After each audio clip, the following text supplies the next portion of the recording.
हाय, स्वागत है आप सबका हमारे अपने यूट्यूब चैनल सहाय नॉलेज 90 में। दोस्तों, आप सबके बीच आज हम एक ऐसे वीडियो लेकर आए हैं जिसमें आपको उत्तर प्रदेश सरकार द्वारा आयोजित यूपी-टीईटी और केंद्र सरकार द्वारा आयोजित सीटीईटी की परीक्षाओं में संस्कृत विषय जो द्वितीय भाषा के रूप में पूछा जाता है, उसके हम सारे पाठ्यक्रमों को नियमितः पढ़ाएंगे। तो आज से हम यूपी-टीईटी का जो पाठ्यक्रम है, जो सिलेबस रखा गया है, नया सिलेबस, उसके विषय में हम चर्चा कर लेते हैं और उसके बाद आपको क्रम व्यवस्थित तरीके से क्लास बाय क्लास आपको जो है संस्कृत विषय का अध्यापन हम कराएंगे और कोशिश करेंगे कि प्रत्येक प्रश्नों का हल और प्रत्येक शंका का समाधान हम कर सकें। इसलिए आपके बीच यह वीडियो लेकर आए हैं। वीडियो जैसा भी लगे आप कमेंट बॉक्स में कमेंट करके अवश्य बताएंगे। साथ ही यदि आपको सारे वीडियो देखना है तो प्लेलिस्ट में जाकर के सारे वीडियो देख सकते हैं। संस्कृत विषय से रिलेटेड होंगे और कुछ अन्य वीडियो भी हैं जो इतिहास और हिंदी से भी संबंधित होंगे। हिंदी का भी पाठ्यक्रम हम देख रहे हैं, तो कोशिश करेंगे संस्कृत के साथ साथ हम हिंदी का पाठ्यक्रम जो टीटी, यूपी-टीईटी और जो है सीटीईटी या सुपर टीईटी आदि में पूछेगा, उस पाठ्यक्रम का हम जो है अध्यापन कराएंगे और बेहतर तरीके से हम उसका जो है समस्याओं का समाधान कराने का प्रयास करेंगे। तो आइए शुरू करते हैं और हम देखते हैं कि यूपी-टीईटी में जो पाठ्यक्रम समाहित हैं संस्कृत विषय के, वो क्या क्या हैं और उन्हें किस किस तरह से हमें पढ़ना है।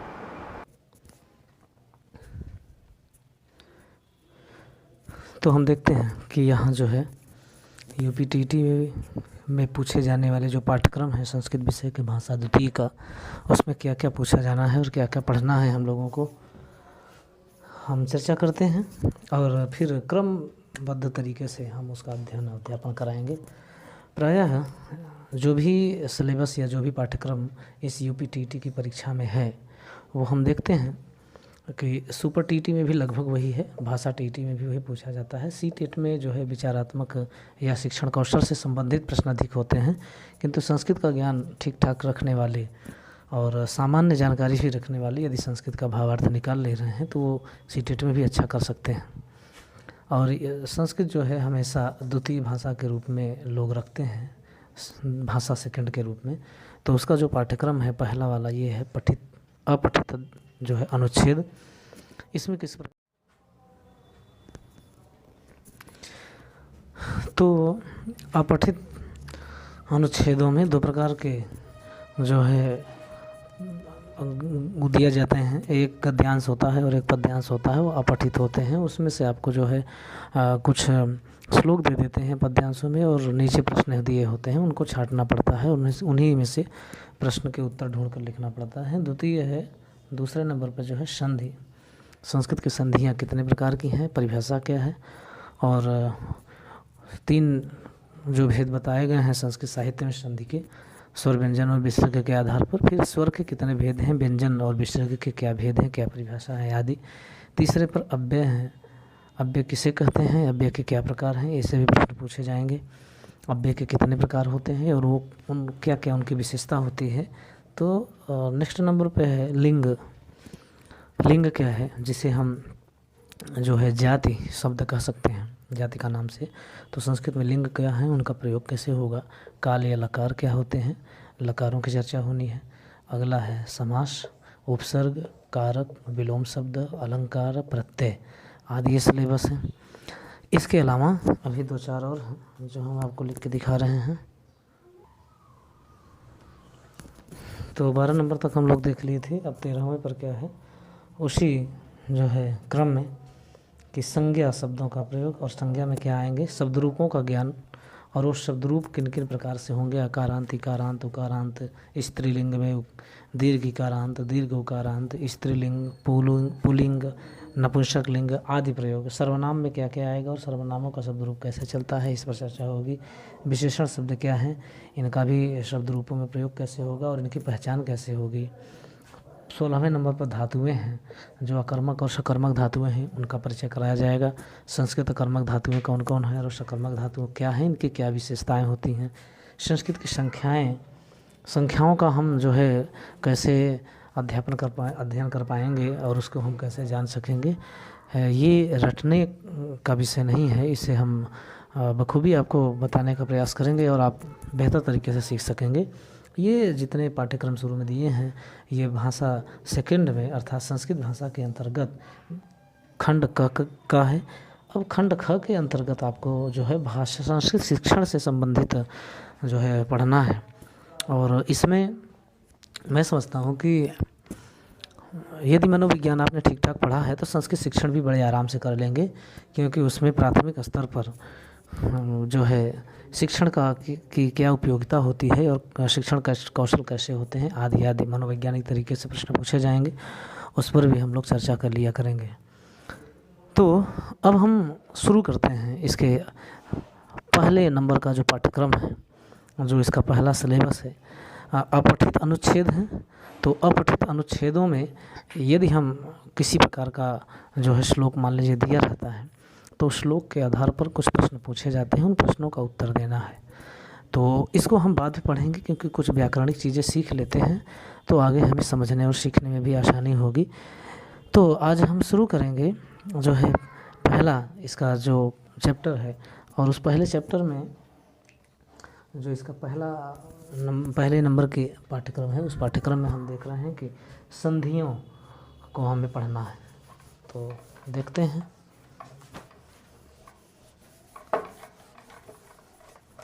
संस्कृत में संधि क्या है और ये कितने प्रकार की होती हैं, इनको कैसे सीखा जाए, कैसे समझा जाए, ये चीज़ें हम शुरू करेंगे। किंतु उससे पहले हम इसके पूर्व के वीडियो में संस्कृत भाषा के जो है संस्कृत साहित्य में संस्कृत के वर्णों के प्रकार, स्वर व्यंजन क्या हैं और संयुक्त स्वर क्या हैं, संयुक्त व्यंजन क्या हैं, स्वरों के भेद कितने हैं, उनका उच्चारण कैसे होता है, उसकी मात्राएं कितनी होती हैं, इन सब चीज़ों पे हम चर्चा किए हैं। प्लेलिस्ट में जाकर के आप उन वीडियोस को देख सकते हैं। तो हम सबसे पहले यहाँ शुरू करेंगे जो है संस्कृत विषय है। तो संस्कृत वैसे संस्कृत बोला जाता है, हम लोग बोलते हैं, लेकिन शुद्ध होता है संस्कृत, और ये बनता है सम उपसर्ग क्रि धातु एवं त प्रत्यय जो भूतकालिक होता है। उपसर्गों की संख्या 22 होती है, क्योंकि अव्यय के भेद हैं। धातु पाठ में लगभग 2000 धातुओं का उल्लेख किया गया है, 2000 धातुएं पढ़ी हैं। प्रत्यय जो है शुबंत और तिगंत दो प्रकार के मौलिक प्रत्ययों के भेद होते हैं, शुभ प्रत्यय और तिंग प्रत्यय। अब क्योंकि संस्कृत वर्णमाला और संस्कृत स्वरों की चर्चा पहले किया जा चुका है, इसलिए हम डायरेक्ट चर्चा करते हैं संस्कृत में प्रत्ययों का निर्माण किस तरह से होता है और संस्कृत का वर्णमाला क्या है, संस्कृत का वर्णमाला किसे कहेंगे।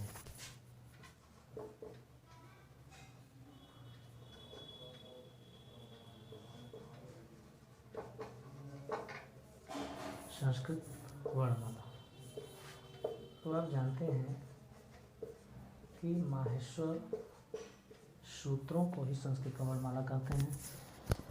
भगवान शिव के डमरू की ध्वनि से प्राप्त जो वर्णों का क्रम रहा है, महर्षि पाणिनि के द्वारा उसे क्रम व्यवस्थित किया गया, क्रमबद्ध किया गया, इसलिए इसका पहला नाम तो माहेश्वर सूत्र, पाणिनि ने इसे व्यवस्थित किया, इसे रचा, इसलिए पाणिनि सूत्र। इनकी संख्या 14 है, इसलिए चतुर्दश सूत्र अथवा संस्कृत वर्णमाला अथवा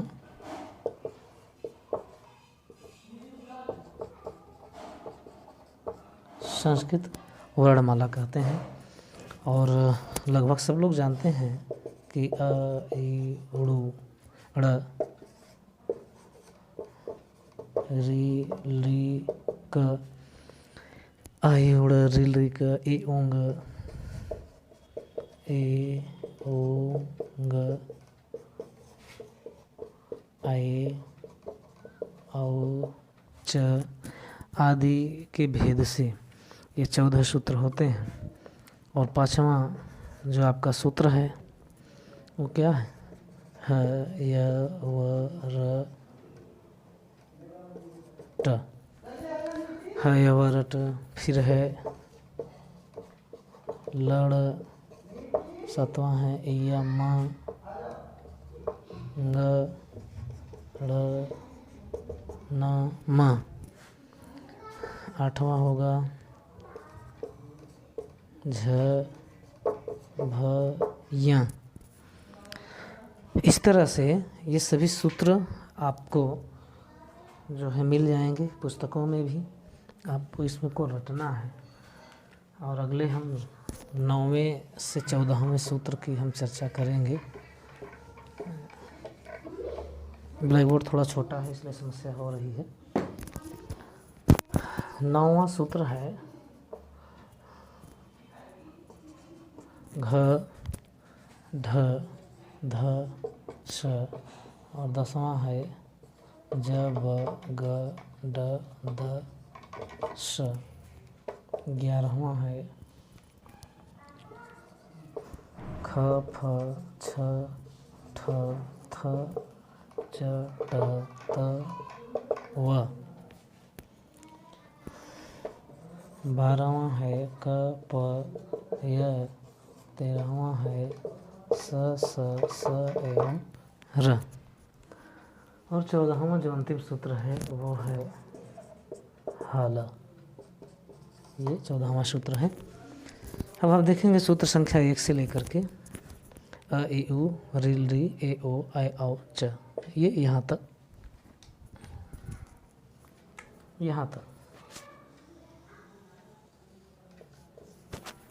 सूत्र संख्या 1 से सूत्र संख्या 14 तक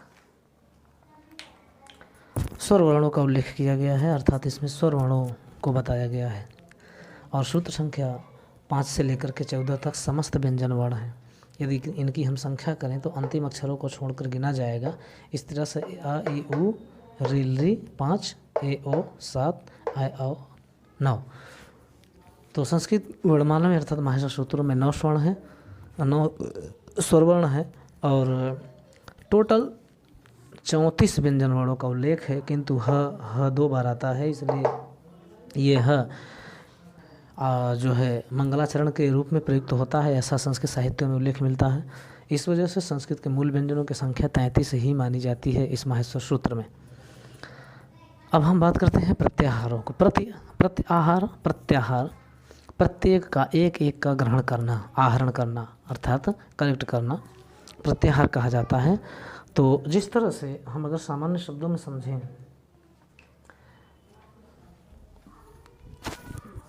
तो आप लोग हिंदी में कक्षा 1 से लेकर के 5वीं तक, 8वीं 10वीं तक भी पढ़े होंगे, ज़्यादातर 1 से लेकर के 5वीं तक।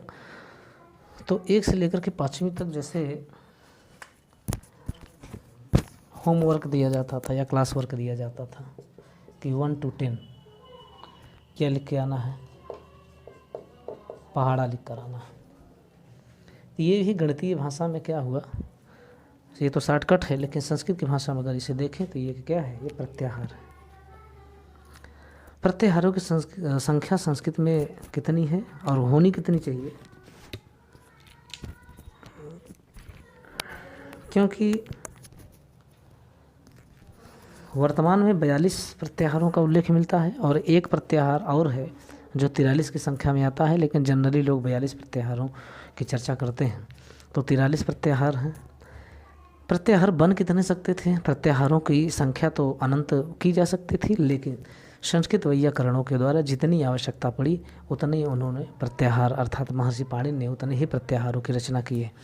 अर्थात इतने प्रत्याहारों से उनके संपूर्ण समस्त जो संस्कृत सूत्र या अष्टाध्यायी की रचना की गई, उस अष्टाध्यायी में समस्त सूत्रों के निर्माण में केवल 42 प्रत्याहारों से ही काम चल गया। इसलिए अन्य प्रत्याहार के निर्माण की आवश्यकता नहीं कहा गया, निर्माण की आवश्यकता ही नहीं पड़ी, इसलिए अन्य किसी प्रत्याहार का निर्माण किया भी नहीं गया। तो जनरली हम जानते हैं कि 42 प्रत्याहार होते हैं, किंतु एक और प्रत्याहार है 43वां है, हम उस पर चर्चा करेंगे। हम जान लेते हैं पहले कि प्रत्याहारों का निर्माण होता कैसे है, प्रत्याहारों को हम कैसे बनाएंगे। तो जिस तरह से 1 से लेकर के 10 तक की संख्या को आइए देखते हैं। जैसे कि हमने बताया 1 से लेकर के 10 तक की संख्या को हम शॉर्टकट लिख देते हैं, उसी तरह संस्कृत की इन प्रत्याहारों की रचना भी महर्षि पाणिनि के द्वारा इन सभी माहेश्वर सूत्रों में से किया गया, इन सभी माहेश्वर सूत्रों में से ही किया गया है। और वो कैसे, आइए देख लेते हैं। माहेश्वर सूत्रों की संख्या 14 है। पहला आ ई उ ड़, आयुड़, रि ऋ क, ए ओंग,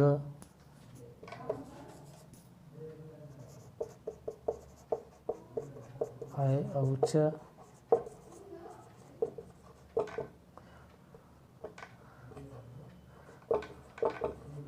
आय वरट, लड़, या मंग, ळ न म, झ भ या नवा है घ, ढ ध स, ज ब ग ड द स, 11वां है ख फ छ ठ थ च ट त व, 12वां है क प य, और 13वां है स स स और र। अंतिम प्रत्याहार माहेश्वर सूत्र हल। अभी सारे माहेश्वर सूत्र इस तरह से लिख दिए गए हैं। अब माहेश्वर सूत्रों में जब हम प्रत्याहार का निर्माण करते हैं तो एक सूत्र आता है आदिरंतेन संहिता।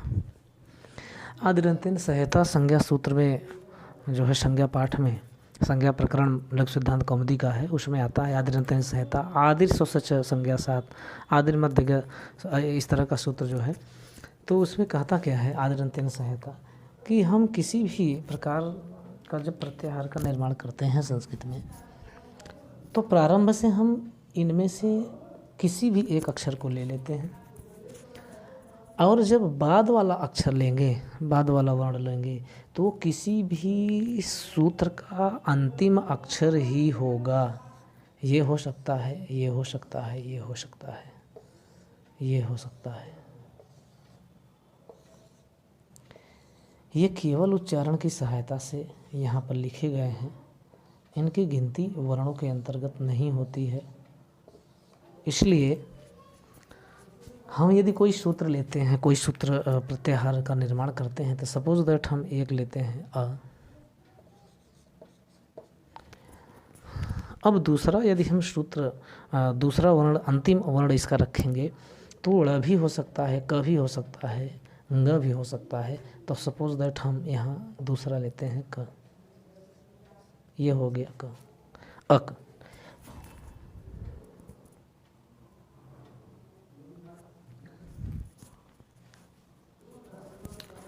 अब इसके अंतर्गत कौन कौन वर्ड आएंगे? जब हम वर्ड लिखेंगे तो बीच में पड़ने वाले अंतिम अक्षर को छोड़ दिया जाता है, क्योंकि उसकी गिनती लिखने में नहीं होती, वो केवल उच्चारण की दृष्टि से आते हैं, उच्चारण की दृष्टि से लिखे जाते हैं। उनकी जो है वर्णों के अंतर्गत गिनती नहीं की जाएगी। अगर हम इसको लिखेंगे तो अब अ क ये प्रत्याहार एक बन गया है, और दूसरा प्रत्याहार जो बनेगा वो अगर हम दूसरे अक्षर को उठा लें तो ये बन जाएगा ई, और यहाँ हो जाएगा क, इक, अक, इक। जब हम प्रत्याहार के वर्णों को लिखेंगे तो जो पहला अक्षर है उसको अक्षर से लिख देंगे। अ, ई, उ, री, ऋ, इस तरह से।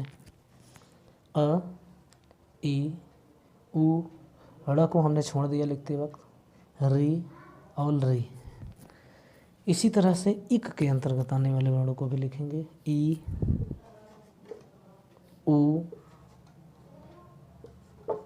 री, री, ई, उ, री, री। उसमें 5 अक्षर, इसमें 4 अक्षर।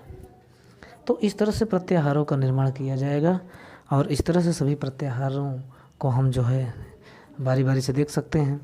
और कुछ विशेष प्रत्याहारों की हम यहाँ चर्चा कर दें। आप लोग इन प्रत्याहारों को लिख लीजिएगा, बेहतर होगा कि वीडियो डाउनलोड कर लेंगे तो अब उसे रोक करके आप लिख सकते हैं। तो आइए देखते हैं वे कुछ ऐसे प्रत्याहार,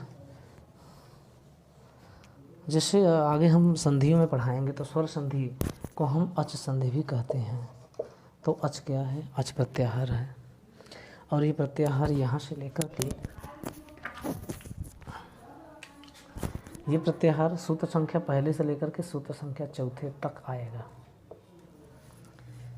और इसके अंतर्गत, इस प्रत्याहार के अंतर्गत आने वाले सभी स्वरवर्ण होंगे, इसलिए इस स्वर संधि को हम अच संधि भी कहते हैं। और इस अच के अंतर्गत आने वाले जो वर्ण होंगे वो होंगे अ, ई, उ, री, ली, ए, ओ,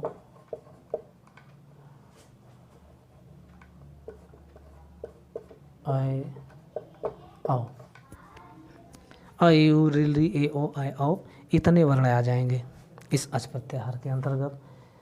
और दूसरा है हल प्रत्याहार।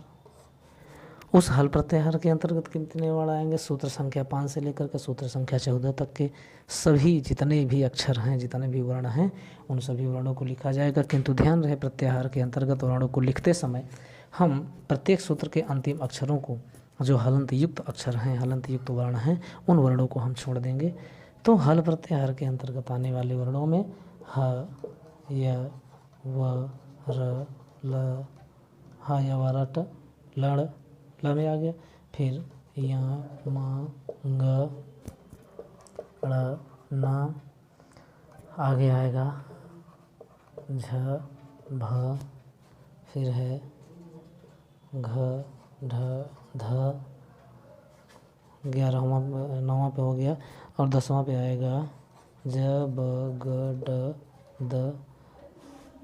फिर है ये इस तरह का लिखा जाएगा। 11वां हम बोल देते हैं ख, फ, छ, ठ, थ, च, ट, त, इस और कफ, स, स, स एवं ह। इस तरह से जो अन्य वर्ण बचे हुए हैं उन वर्णों की भी हम यहाँ पर उल्लेख कर लेंगे। मैं समझता हूँ कि आप लोगों को जो हमने अभी तक बताया वो पूरी तरह से समझ में आ गया होगा।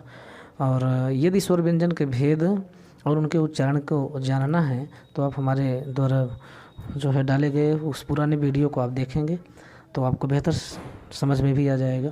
दूसरी चीज़ कि हम अब कल इस प्रत्याहार के बाद एक अंतिम प्रत्याहार की चर्चा करेंगे अगले वीडियो में, जिसे हम 43वां प्रत्याहार बता रहे थे, कह रहे थे। उस प्रत्याहार के विषय में हम पढ़ेंगे। पढ़ने के बाद हम प्रयत्नों की भी चर्चा करेंगे इसी बीच। और जैसे ही प्रयत्नों की चर्चा करेंगे, प्रयत्नों की चर्चा के बाद हम संधि पर आ जाएंगे।